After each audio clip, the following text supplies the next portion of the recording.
요한복음 12장 34절부터 50절 말씀까지입니다.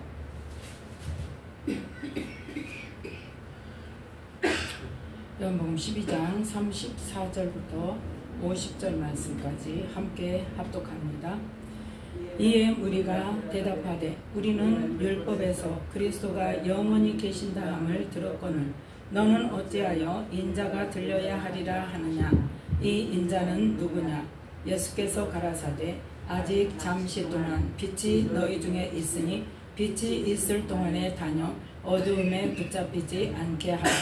어두움에 다니는 자는 그 가는 바를 알지 못하느니라. 너희에게 아직 빛이 있을 동안에 빛을 믿으라. 그리하면 빛의 아들이 되리라. 예수께서 이 말씀을 하시고 저희를 떠나가서 숨으시니라. 이렇게 많은 표적을 저희 앞에서 행하셨으나 저를 믿지 아니하니 이는 선지자 이사야의 말씀을 이루려 하심이라. 가로되 주여 우리에게 들은 바를 누가 믿었으며 주의 팔이 네게 나타났나이까 하였더라. 저희가 능히 믿지 못한 것은 이 까닭이니 곧 이사야가 다시 일렀으되 저희 눈을 멀게 하시고 저희 마음을 완고하게 하셨으니 이는 저희로 하여금 눈으로 보고 마음으로 깨닫고 돌이켜 내게 고침을 받지 못하게 하려 함이니라 하였음이더라. 이사야가 이렇게 말한 것은 주의 영광을 보고 주를 가리켜 말한 것이라. 그러나 관원 중에도 저를 믿는 자가 많되 바리새인들을 인하여 드러나게 말하지 못하니 이는 추례를 당할까 두려워함이라. 저희는 사람의 영광을 하나님의 영광보다 더 사랑하였더라.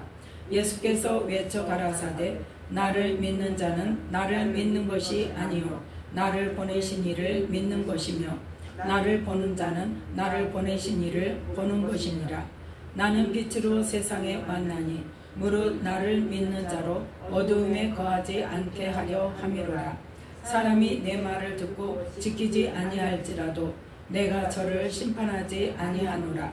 내가 온 것은 세상을 심판하려 함이 아니요 세상을 구원하려 함이로라.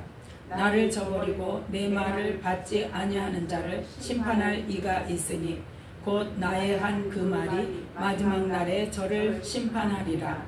내가 내 자의로 말한 것이 아니요 나를 보내신 아버지께서 나의 말할 것과 이룰 것을 친히 명령하여 주셨으니 나는 그의 명령이 영생인 줄 아노라.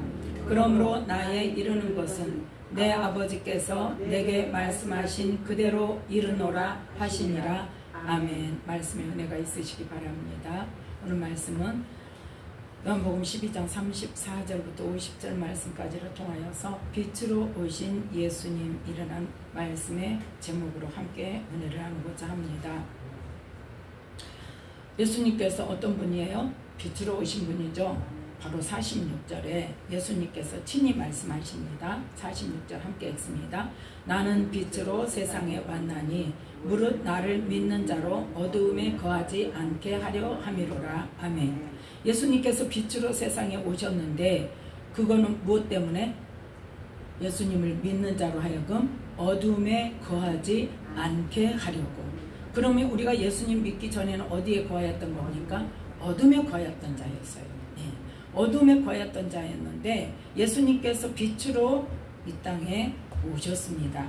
자, 요한복음 1장 1절부터 5절 말씀에 보면 예수님이 어떤 분인가 정확하게 말씀하고 계십니다. 요한복음 1장 1절부터 5절 말씀까지 함께 읽겠습니다. 태초에 말씀이 계시니라. 이 말씀이 하나님과 함께 계셨으니 이 말씀은 곧 하나님이시니라. 그가 태초에 하나님과 함께 계셨고 만물이 그로 말미암아 지은 바 되었으니 지은 것이 하나도 그가 없이는 된 것이 없느니라. 그가 생명이 있었으니 이 생명은 사람들의 빛이라. 그 안에 빛이 돼 어두움이 깨닫지 못하더라. 아멘. 태초에 누가 계셨다고요? 말씀이 계셨다고. 이 말씀은 곧 누구다? 하나님이시라고 그랬어요. 그 하나님께서 아버지 하나님이신 이 하나님과 함께 계셨어요. 말씀이신 하나님이 아버지 하나님과 함께 계셔서 이 말씀이 뭐 하셨다고요? 이 천지를 지으셨다는 거예요. 만물이 말씀으로 지으셨잖아요. 태초에 말씀이 계시니라. 이 말씀이 하나님께서 말씀하실 때에 그 말씀이 일하셔서 그 말씀대로 이 세상이 창조된 것이 창세기에 나와 있죠. 그런데 그 말씀 안에 뭐가 있다? 생명이 있다는 거예요. 그러니까 이 하나님의 말씀은 무슨 말씀? 영의 말씀이기 때문에 우리의 육체의 지식으로나 우리의 보이는 것으로 가지고는 이해할 수 있다 없다? 없다는 거예요. 그래서 하나님께서 말씀하시는 것을 성령께서 깨닫게 하셔서 하나님이 말씀하시는 영의 차원으로 깨닫기 전에는 우리가 무슨 말씀인지 전혀 알지 못합니다. 그래서 이 태초에 계시는 하나님과 함께 계신 말씀이신 하나님이 그 하나님께서 만물을 지으셨는데 그 말씀 안에 생명이 있었으니 우리들에게는 무엇으로 나타나신다? 빛으로 나타나신다는 거예요. 그러니까 빛이 우리 안에 빛으로 비춰져서 우리가 어디에 거하고 있을 때? 어둠에 거하고 있을 때에 우리가 뭐에 속해 있어요? 어둠에 속해 있는데 그 어두움에 생명의 빛, 예수님께서 하신 말씀, 그 말씀에 빛이 비춰도 뭐한다? 어둠이 깨닫지 못하더라 말씀이죠. 그런데 그 말씀이신 하나님이 뭐가 되어서 14절 말씀 함께 있습니다. 말씀이 육신이 되어 우리 가운데 거하시며 요한복음 1장 14절 함께 있습니다. 말씀이 육신이 되어 우리 가운데 거하시며 우리가 그의 영광을 보니 아버지의 독생자의 영광이요 은혜와 진리가 충만하더라. 아멘. 이 말씀이신 하나님이 육신이 되어서 이 땅에 오신 분이 바로 누구다? 예수 그리스도라는 거죠. 그래서 그 예수 그리스도께서 이 땅에 오셔서 뭐 하시기 위해서? 우리를 구원하시기 위해서 우리의 죄값을 사해 주시고 그러한 우리를 구원하시는 일을 하는 그 예수님을 믿는 자에게 어쩐다? 그 영접하는 자 12절 말씀 요한복음 1장 12절 말씀 함께 있습니다. 영접하는 자 곧 그 이름을 믿는 자들에게는 하나님의 자녀가 되는 권세를 주셨으니 이래서 그 예수님을 영접하는 자 그 이름을 믿는 자들에게 하나님의 자녀가 되는 권세를 주셨다고 말씀합니다. 이 요한복음 1장의 6절부터 8절 말씀까지는 누구에 관한 말씀입니까? 세례 요한에 관한 말씀입니다. 그 세례 요한은 하나님께로서 보내심을 받은 누가 낳았다? 사람이 낳았다. 그래서 예수님께서 나중에 요한을 어떻게 말씀하십니까? 여자가 낳은 자 중에 가장 큰 자라고 말씀하시죠. 그래서 이 하나님께서 보내셨다는 거죠. 왜요? 우리가 누가복음에 보면 요한이 잉태되었을 때에 누구의 아들로? 사가랴와 엘리사벳의 아들로 잉태될 때에 누가 와서 말했다? 천사가 와서 하나님이 보내신 천사가 와서 특별한 사람을 보내겠다, 특별한 아이를 보내겠다 하고 말씀을 하시고 그 일을 또 특별하다는 것을 증명하기 위해서 사가랴가 벙어리가 되어졌다가 아이가 나서 이름을 지을 때까지 벙어리가 되어서 모든 그 주변의 사람들이 알도록 그렇게 하나님께서 행하시고 또 그 이름을 요한이라고 말할 때 그 입이 풀리고 혀가 풀려서 사람들이 다 이 아이가 도대체 어떤 아이냐 하고 놀랄 정도로 하나님께서 보내셨다는 것을 특별히 나타내셨죠. 그 요한이 뭐하러 이 땅에 하나님께서 보내셨다? 예수님을 증거하기 위해서. 그래서 7절 8절 말씀에 보면 요한복음 1장 7절 8절 함께 읽습니다. 저가 증거하러 왔으니 곧 빛에 대하여 증거하고 모든 사람으로 자기를 인하여 믿게 하려 함이라. 그는 이 빛이 아니요 이 빛에 대하여 증거하러 온 자라. 아멘. 그래서 세례 요한이 예수님께서 언제 세례를 받으실 때에 이분이 바로 하나님께서 보내신 누구다? 세상 죄를 지고 가시는 어린 양이라는 것을 세상에 나타내죠. 그래서 세례 요한은 예수님을 이 땅에 나타내기 위해서 하나님께서 보내신 사람이라는 거죠. 그래서 본래는 누가 주인공이다? 빛으로 오신 예수님, 빛이신 하나님, 생명이신 하나님, 말씀이신 하나님이 육신을 입고 이 땅에 오신 분이 예수님인데 사람들이 모르잖아요. 그래서 세례 요한을 통해서 그분이 하나님께서 보내신 예수님이라는 것을 알게 한다는 거죠. 그 예수님께서 이 땅에 왜 오셨다고요? 빛으로 오셨는데 예수님을 믿는 자로 어둠에 거하지 않게 하려고. 자, 요한복음 13장에 금방 읽었었죠. 조금 전에 46절에 나를 믿는 자로 어둠에 거하지 않게 하려 함이로라 그랬습니다. 예. 그러면 우리가 예수님 믿기 전에 어디에 거하였던 사람이다? 흑암의 권세, 어둠의 권세, 어둠에 거하였던 사람들이었다. 이 말씀에 대해서 자세히 설명해 놓은 말씀이 있습니다. 골로새서를 보겠습니다. 골로새서 1장 13절부터 14절 말씀까지.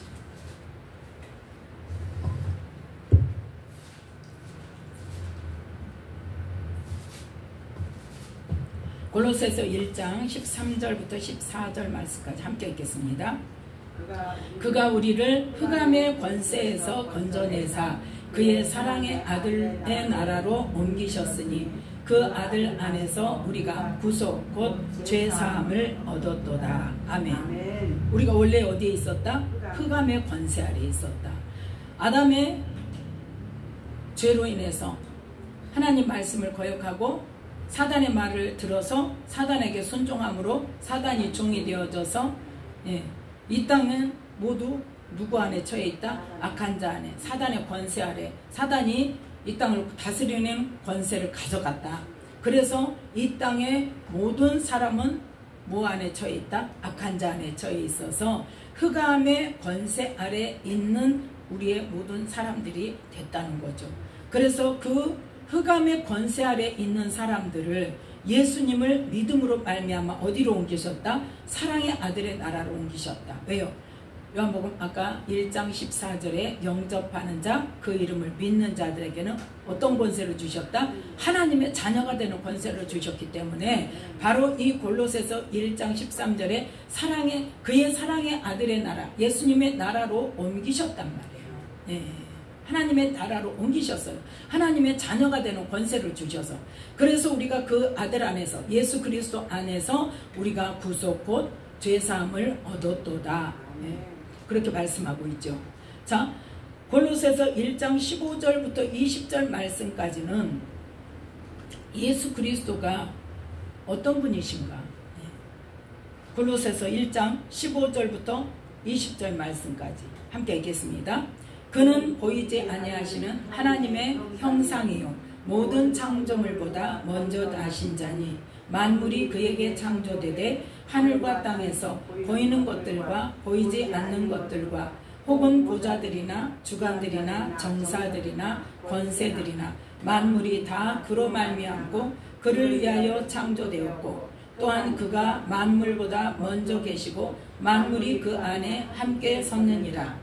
그는 몸인 교회의 머리라. 그가 근본이요 죽은 자들 가운데서 먼저 나신 자니 이는 친히 만물의 으뜸이 되려 하심이요 아버지께서는 모든 충만으로 예수 안에 거하게 하시고 그의 십자가의 피로 화평을 이루사 만물 곧 땅에 있는 것들이나 하늘에 있는 것들을 그로 말미암아 자기와 화목되 되기를 기뻐하심이라. 아멘.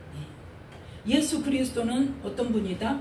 여기 좀 창조주로 나오시잖아요. 만물이 그에게 창조됐다. 그래서 하늘과 땅에서 보이는 것들과 보이지 않는 것들과 보좌들이나 주관들이나 정사들이나 권세들이나 만물이 모든 만물이 다 예수 그리스도 말씀이신 하나님 그분으로 말미암아 누구를 위하여?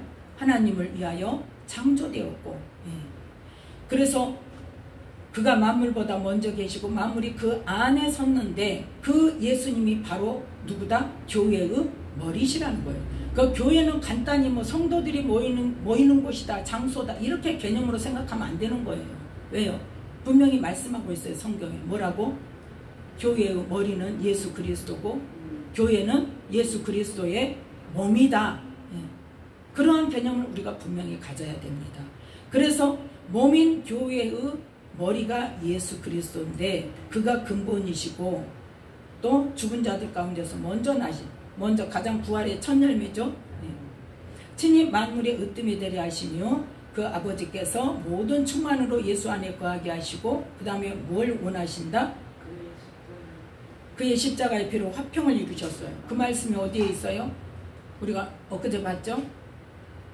이사야 53장 10절에 그 예수님에게 6절 말씀에 보면 그 예수님에게 우리의 죄를 담당하게 하시고 우리의 죄를 담당하게 하시고 그 또 53장 10절 말씀에는 속죄 제물로 삼으셨다고 그랬어요. 봅시다. 이사야 53장. 이사야 53장 6절 말씀.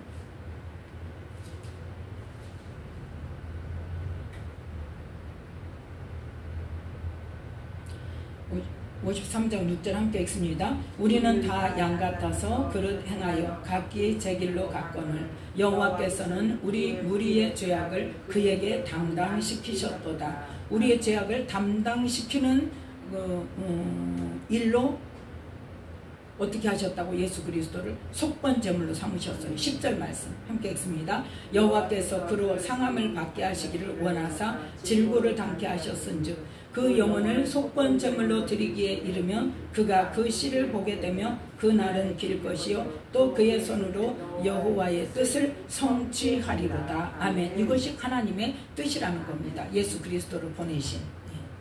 그래서 그 예수 그리스도를 이 땅에 보내셔서 뭘 삼으셨다? 속건제물로 삼으셔서 그 속건제물로 삼으심으로 우리의 모든 죄를 담당하게 하심으로 하나님과 우리 사이를 화목케 하셨단 말이에요. 예. 그래서 자 골로새서 1장 21절부터 23절 말씀까지를 봅시다. 골로새서 1장 20절에서 그의 십자가의 피로 뭘 이루사? 화평을 이루사. 예. 만물 곧 땅에 있는 것들이나 하늘에 있는 것들을 그로 말미암아 자기와 화목케 되기를 기뻐하셨다 그랬죠. 그것이 하나님의 뜻이고 이루셨어요. 자, 21절. 그래서 어떤 일을 하셨냐? 21절부터 23절 말씀까지 전에 악한 행실로 멀리 떠나 마음으로 원수가 되었던 너희를 이제는 그의 육체의 죽음으로 말미암아 화목케 하사 너희를 거룩하고 흠없고 책망할 것이 없는 자로 그 앞에 세우고자 하셨으니 만일 너희가 믿음에 거하고 터 위에 굳게 서서 너희 들은 바 복음의 소망에서 흔들리지 아니하면 그리하리라. 이 복음은 천하 만민에게 전파된 바요 나 바울은 이 복음의 일꾼이 되었노라. 아멘.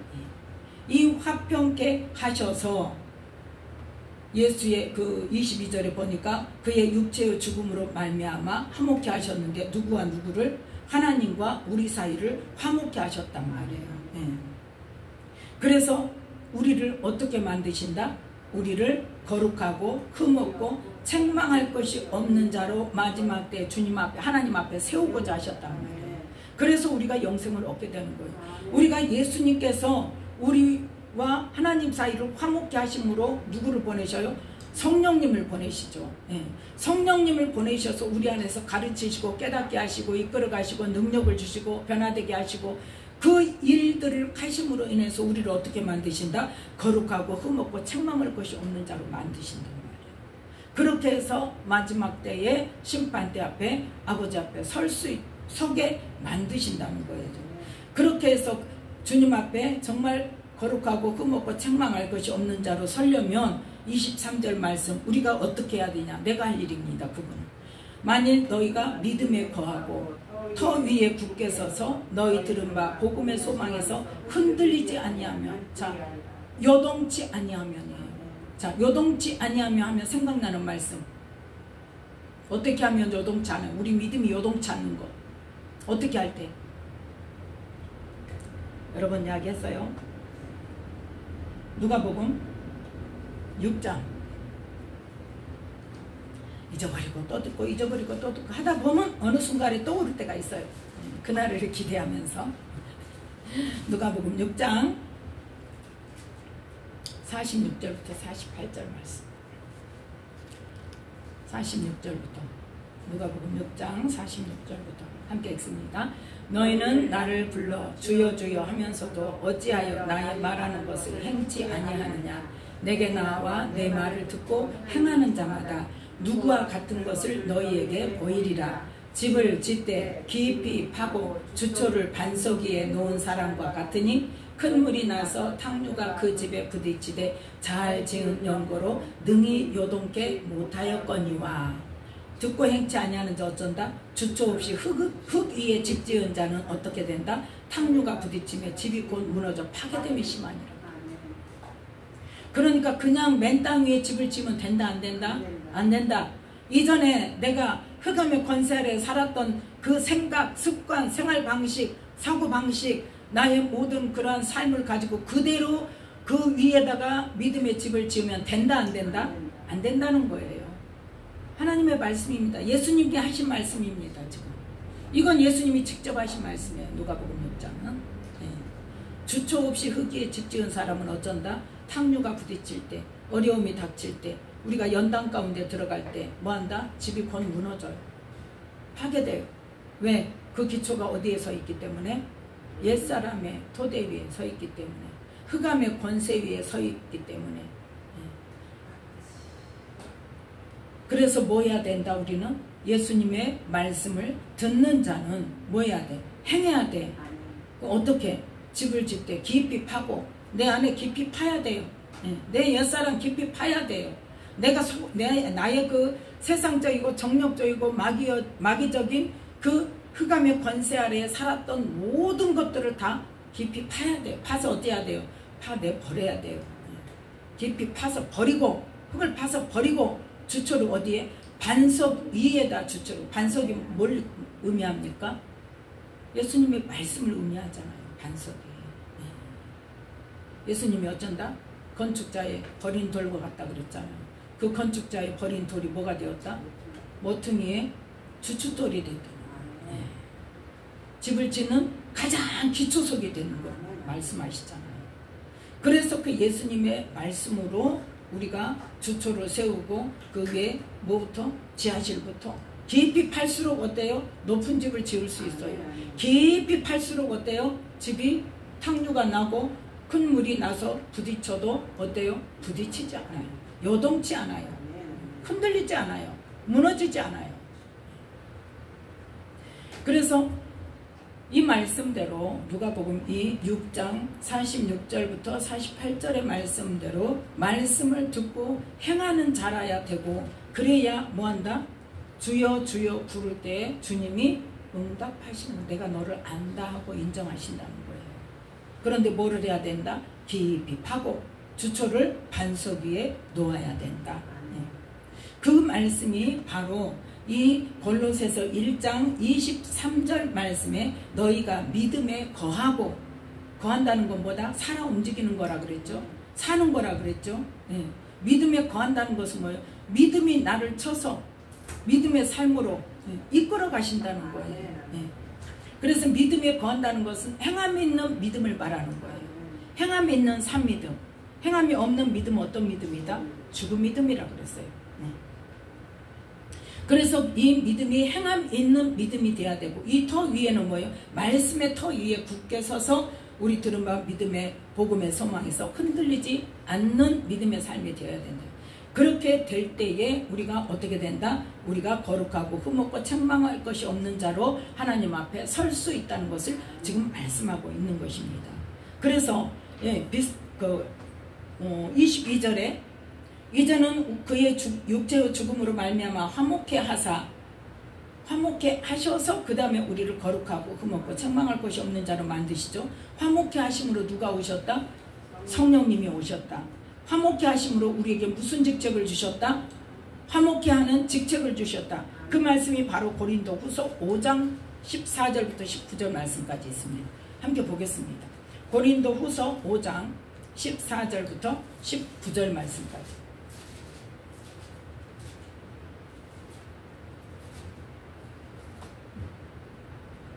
고린도후서 5장 14절부터 19절 말씀까지 함께 읽습니다.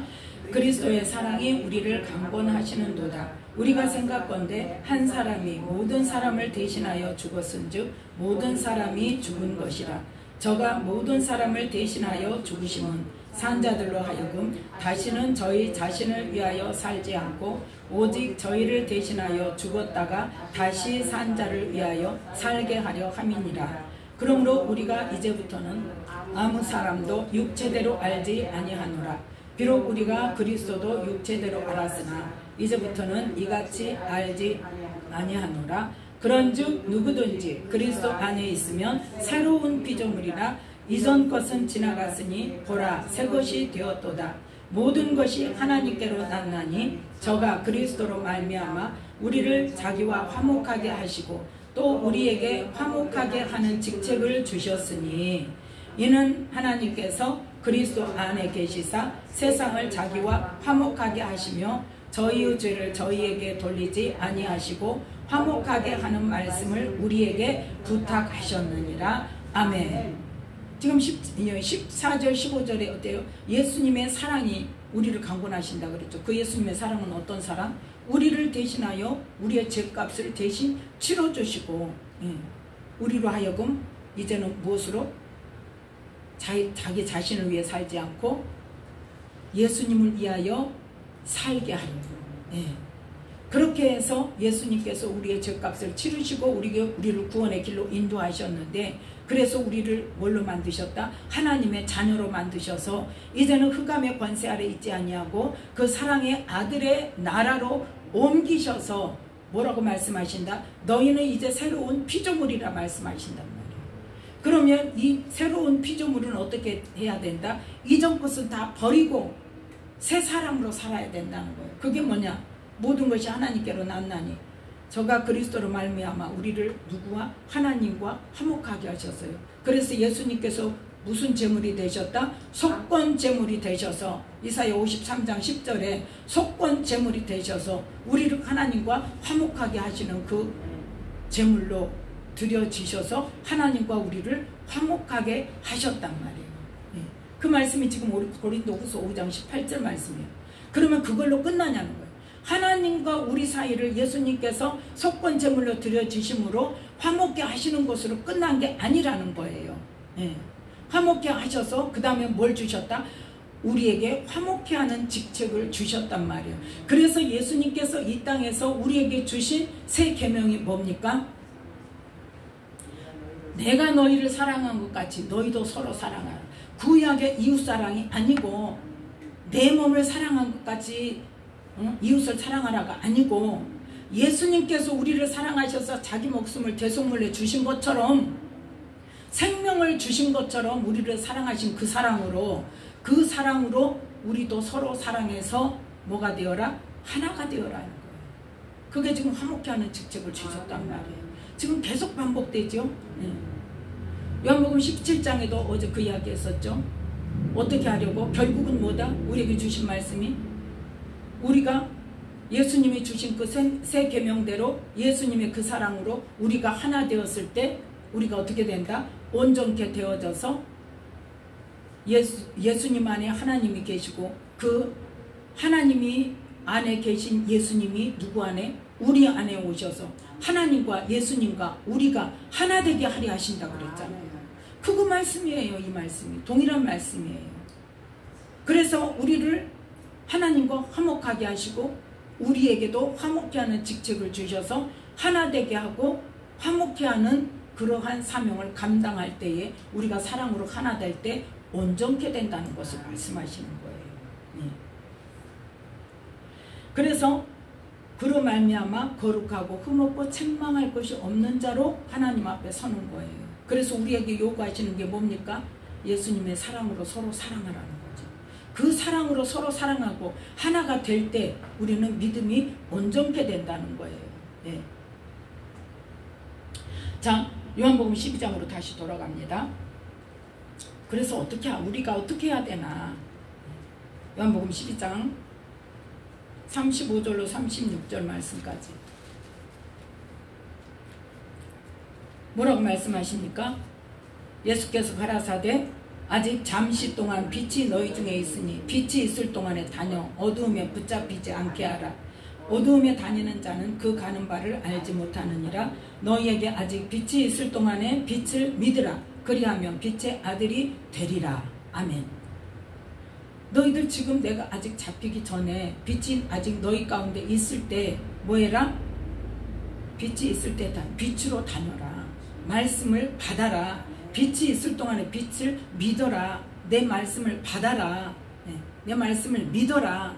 그 말씀을 나중에 무슨 뜻인지 깨닫게 될 거야. 누가 오실 때? 성령께서 우리 안에 오셔서 성령께서 깨닫게 하실 때, 지금은 너희가 내 말이 무슨 말인지 몰라. 그런데 성령이 오셔서 깨닫게 하시면 이 말씀을 잘 붙들고 있다가 깨닫게 하실 때 깨닫게 되면 그 다음에 어때요? 그 영의 말씀으로 행하는 자가 될 것이라는 것을 말씀하시죠. 자, 그러면 그 말씀하신 것으로 끝나냐는 거죠. 중요한 건 뭐예요? 우리가 가장 중요한 건 뭐예요? 우리가 믿음 생활하면서 가장 중요한 건 뭡니까? 어느 때가 가장 중요해요? 언제가 제일 중요해요? 과거가 중요해요? 현재가 중요해요? 언제가 중요해요?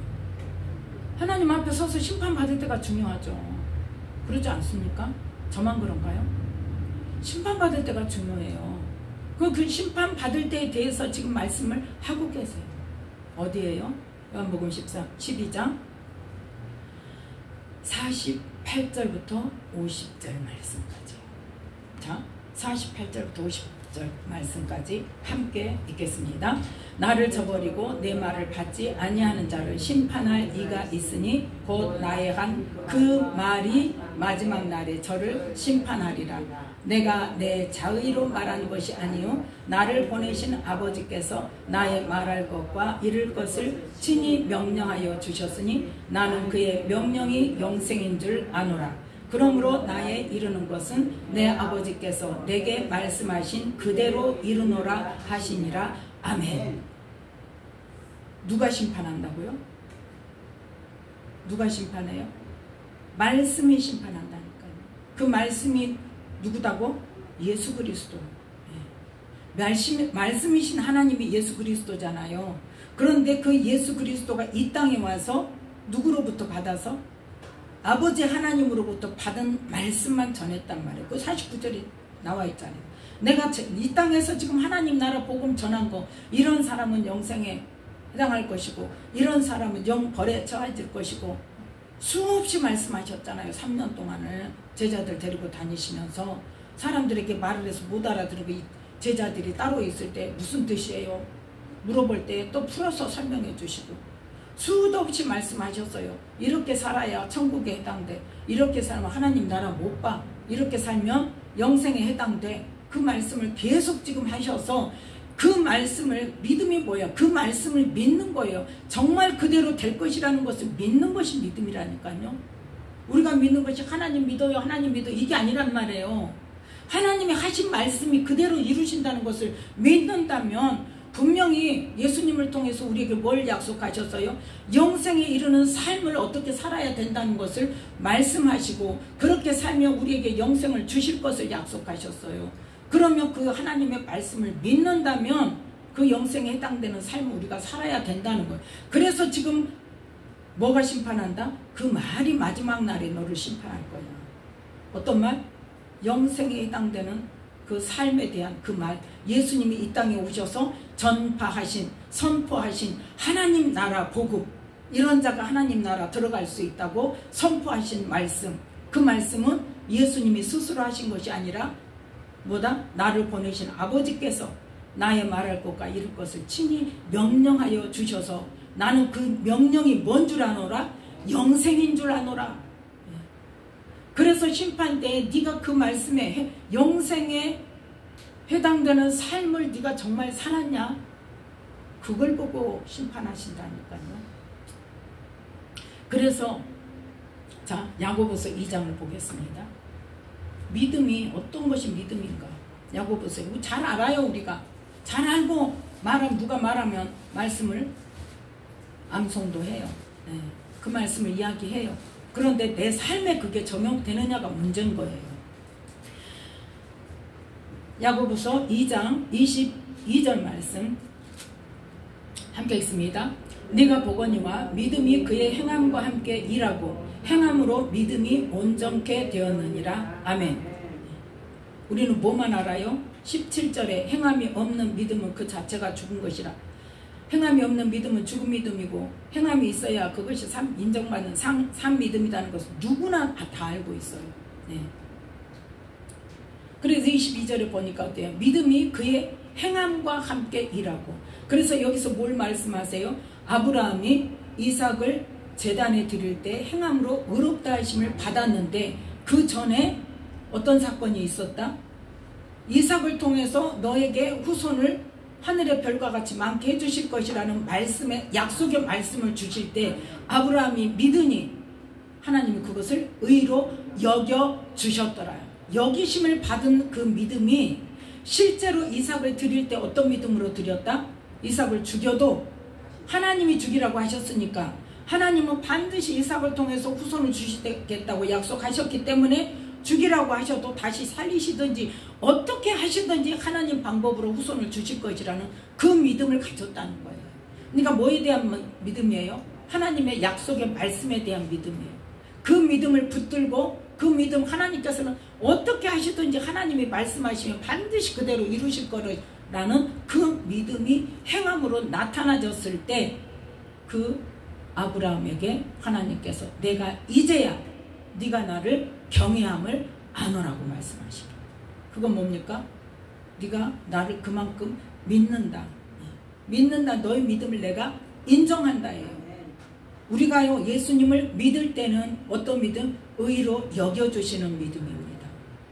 의로 여겨주시는 이 믿음의 관계와 죄사함의 관계가 우리가 분명하지 않으면요 헷갈리는 삶을 사는 거예요. 죄와 상관없이 살면 된다 안 된다? 안 되는 거예요. 우리는 거룩하고 흠이 없는 자로 하나님 앞에 서야 돼요. 그래서 이 아브라함이 하나님을 믿을 때 우리가 예수님을 믿을 때 칭의의 은혜를 입는다 그랬죠. 의로 여겨주셔서 하나님의 자녀로 삼아주신다고 그랬어요. 그래서 양자의 그 신분으로 아들의 영을 받은 거예요. 그러면 심판대 앞에 섰을 때는 이 아브라함이 이삭이 드릴 때 네가 나를 경외함을 이제야 아노라고 인정해 주시는 그 믿음을 인정받는 그게 있어야 된다. 그때가 언제다? 심판대에 섰을 때. 네. 우리는 믿음을 그냥 피상적으로 믿음을 생각하면 안 됩니다. 그래서 24절에 보니까 뭐라고 말씀하세요? 야고보서 2장 24절에 이로 보건대 사람이 행함으로 의롭다 하심을 받고 믿음으로만 아니니라. 아멘. 행이 구원이 아니란 말이에요. 말씀을 믿으면 말씀대로 살아야 된다는 거예요. 네가 말씀을 믿는다는 것은 뭘로 증명해라? 그 삶으로 증명해라는 거예요. 네. 이 말씀이 그 말씀이 바로 24절 말씀이. 사람이 행함으로 의롭다 하심을 받고 믿음으로만 내가 믿어요만 아니 믿음으로 여겨주시는 그 믿음으로 행함을 인정받는 거 믿음을 인정받는 게 아니란 말이에요. 아브라함에게 하셨던 것처럼 의로 여겨주시는 그 믿음이 우리의 믿음의 다가 되면 안 된단 말이에요. 뭐가 돼야 돼요? 행함으로 하나님 앞에 믿음을 보여드리는 그 사건이 있어요. 그 믿음이 있어야 돼요. 그래서 우리는 어떠한 상황에서도 그래서 계속 뭐라고 말씀하세요? 이제는 뭘 버려라? 옛사람을 버려라 그랬잖아요. 사단의 권세 아래 살았던 흑암의 권세 아래 살았던 너의 모든 것을 버려라. 그게 자기를 부인하는 거예요. 그게 십자가를 지고 가는 거예요. 그 십자가에서 뭐 해야 돼? 내 십자가는 무슨 십자가예요? 우리의 죄값을 예수님께서 치러주신 거예요. 그럼 뭐에 대한 십자가예요? 죄에 대한 십자가입니다. 그럼 우리의 짐은 뭔가? 우리의 무거운 짐을 뭐예요? 수고하고 무거운 짐진 자들아 다 내게로 오라. 따로 말씀하셨어요. 그거는 따로 말씀하셨습니다. 그러면 다 오면 끝나냐? 오면 끝납니까?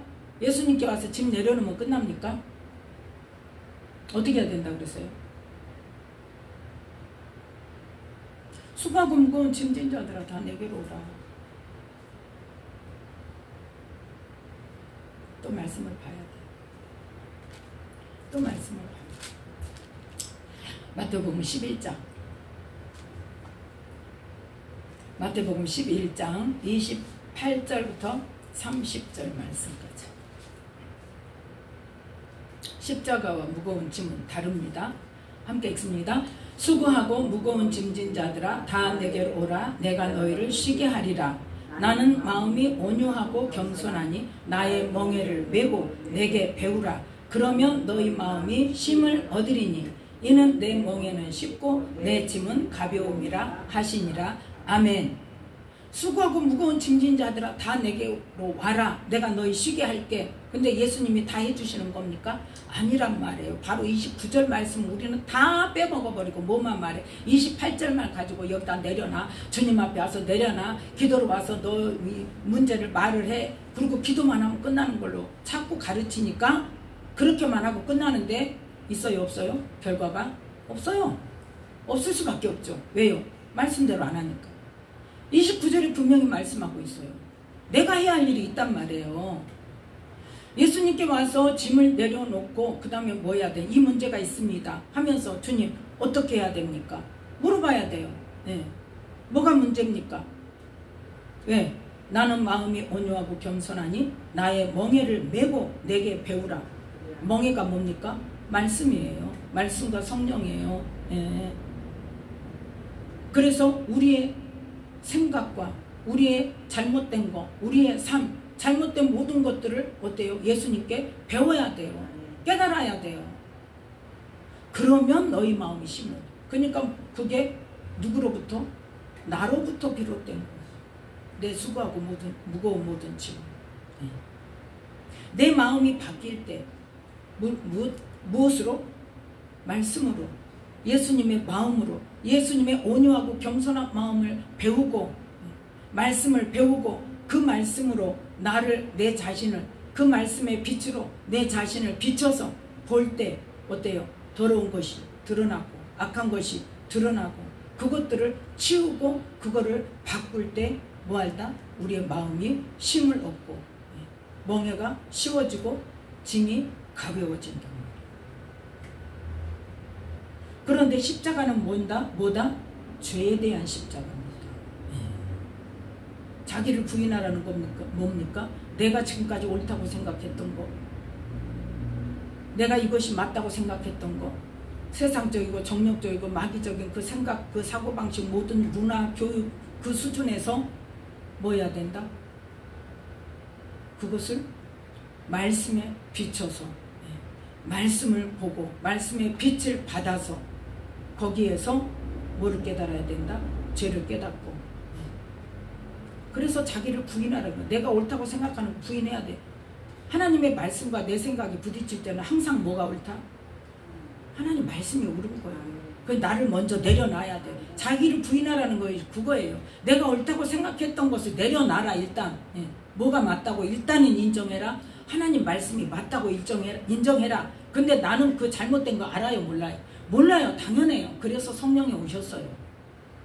그거 가르쳐 주시려고. 어떤 자에게? 묻는 자에게, 구하는 자에게, 알고자 하는 자에게. 하나님 말씀은 이런데 나의 삶은 이런다. 근데 보세요. 하나님 이게 맞잖아요. 이게 아니란 말이에요. 그러면 내가 옳다고 생각했던 거 이거 그러면 내려놓습니다. 하나님. 그러면 내가 어떻게 해야 됩니까? 내가 깨달아야 될 것이 무엇입니까? 내 잘못된 것이 무엇입니까? 나는 여태 이것이 옳다고 살아왔습니다. 인정을 먼저 해야 돼요. 그리고 하나님께 요청을 해야 돼요. 가르쳐달라고. 그러면 내 안에 계신 성령님께서 깨닫게 하시고 보여주시고 알게 하시고 말씀을 생각나게 하시고 말씀의 그 영의 의미를 깨닫게 하신단 말이에요. 그래서 우리는 이 하나님께서 예수님을 보내셨는데 이 예수님이 무엇으로 오셨다? 말씀이신 하나님인데 우리에게 빛으로 오셨다는 말이에요. 그 빛으로 오신 예수님이 그 말씀이신 하나님이시지만 자기 자의로 말씀하시지 않고 뭐대로 하나님께서 주시는 것을 받아서 아버지께 그대로 받아서 말씀을 전했는데 그거는 뭐에 관한 말씀이다? 영생에 관한 말씀이다. 지금 요한복음 13장 49절 50절 말씀입니다. 그 말씀이 영생에 관한 말씀이다. 그러니까 너희는 이 영생에 관한 말씀을 믿고 그 말씀대로 순종하는 삶으로 나아가면 그 말씀대로 순종했는가 안 했는가 그걸 가지고 믿음을 하나님께서 인정하시고 뭐 하신다? 심판하신단 말이에요. 영벌로 영생으로 그렇게 심판하신단 말이에요. 그래서 예수님께서 이 땅에 오셨을 때 세례 요한이 예수님에 대해 증거할 때에 먼저 마태복음 3장 11절 12절에 그는 누구다? 성령과 불로 너희에게 세례를 주시고 또 뭐한다? 타작마당을 정하게 하사 알곡 모아 곳간에 들이고 쭉정에는 꺼지지 않는 불에 태우시는 분이다. 또 한 군데 요한복음 3장 여기는 같이 보겠습니다. 여기 보고 마치겠습니다. 요한복음 3장 36절 말씀. 요한복음 3장 36절 말씀. 우리의 믿음의 개념이 바뀌어야 됩니다. 자, 요한복음 3장 36절 말씀 함께 읽습니다.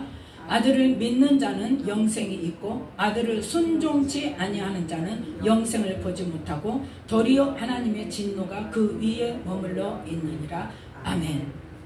아들을 믿는다는 것은 이 믿는 자는 뭐예요? 행함이 따르는 믿음 말합니다. 하나님이 인정하시는 믿음. 그건 뭐다? 행함 있는 믿음. 행함으로 믿음이 온전케 된다고 그랬죠. 그 행함 있는 믿음이 있는 사람은 영생으로, 또 아들을 순종치 않는다는 건 뭐래요? 말씀을 순종치 않고 믿는다 하면서도 순종치 않고 그 말씀대로 행하지 않는 사람은 영생을 보지 못하고 도리어 하나님의 진노가 그에 머물러 있다고 세례 요한이 예수님이 하실 일에 대해서 말씀할 때 그렇게 말했어요. 증거를 했어요. 그래서 우리는 믿음에 대한 개념이 달라져야 돼요. 우리는 무엇으로 구원받아요? 믿음으로 구원받아요. 그런데 그 믿음의 개념이 어떤가에 따라서 하나님 앞에 섰는데 나는 네 믿음이 인정 못해 하면 그건 너 믿음이 뭔 줄 아냐? 그때 그 말씀 들으면 어떡할 거냐? 그래서 우리는 이 말씀, 예수님께서 이 땅에 오셔서 선포하신 하나님 나라 복음, 사복음서에 나와 있는 예수님의 말씀이 그대로 말씀하신 그대로 나중에 이루어진다는 것을 하나님께서 그 말씀대로 심판하신다는 것을 기억하시면서 영생에 해당되는 삶을 선택하고 그 삶으로 인해서 행함 있는 믿음으로 인정받는 믿음이 되어져서 영생에 들어가는 저와 여러분이 되시기를 예수님의 이름으로 축복합니다. 기도하겠습니다. 아버지 감사합니다. 오늘도 귀한 말씀 주셔서 하나님께서 우리에게 어떤 말씀으로